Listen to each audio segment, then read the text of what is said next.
So good morning friends, welcome to my channel. Number సిస్టంలో మరొక problem చూద్దాము. How many numbers between 400 and 700 are divisible by 5, 6, 7. So options మనకి 20, 10, 2, 5 ఇచ్చారు. అయితే మనకి 5కి 6కి 7కి ఎల్సిఎం తీసుకున్నాం అనుకోండి, అప్పుడు ఏమవుతుంది? 5 6 ఆర్ ఎంత? 30 ఇంటూ 7 ఆర్ ఎంత? మనకి 210 అనమాట. అవునా? సో ఎల్సిఎం అనేది ఎంత వచ్చింది? మనకి 210 అనేది వచ్చింది. అయితే ఈ 210 అనేది మనకి ఎంత? బిట్వీన్ 400 and 700 రావాలి కాబట్టి, సో 210 ఇంటూ 1 అనుకోండి, 210 అంటే 400 కంటే తక్కువ. 200 ఇంటూ 2, 210 ఇంటూ 2 చేసామనుకోండి.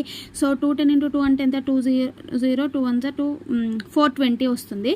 అట్లాగే 210 ఇంటూ 3 చేసామనుకోండి, అప్పుడు ఏమొస్తుంది? 630 వస్తుంది మనకి. అలాగే 210 ఇంటూ 4 చేసామనుకోండి, 40, 41, 4 2 8 అంటే 800 అంటే 600 700 కంటే ఎబో కదా, కాబట్టి 4 అనేది రాదు.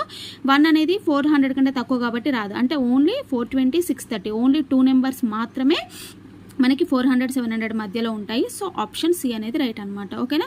సో ఎల్సిఎం చేయాలి. ఎల్సిఎంని మనం వచ్చిన నెంబర్ని మల్టిప్లై చేస్తే 400కి 700కి మధ్య ఓన్లీ 2 నెంబర్స్ మాత్రమే ఉంటాయి అనమాట. ఓకేనా? So thank you.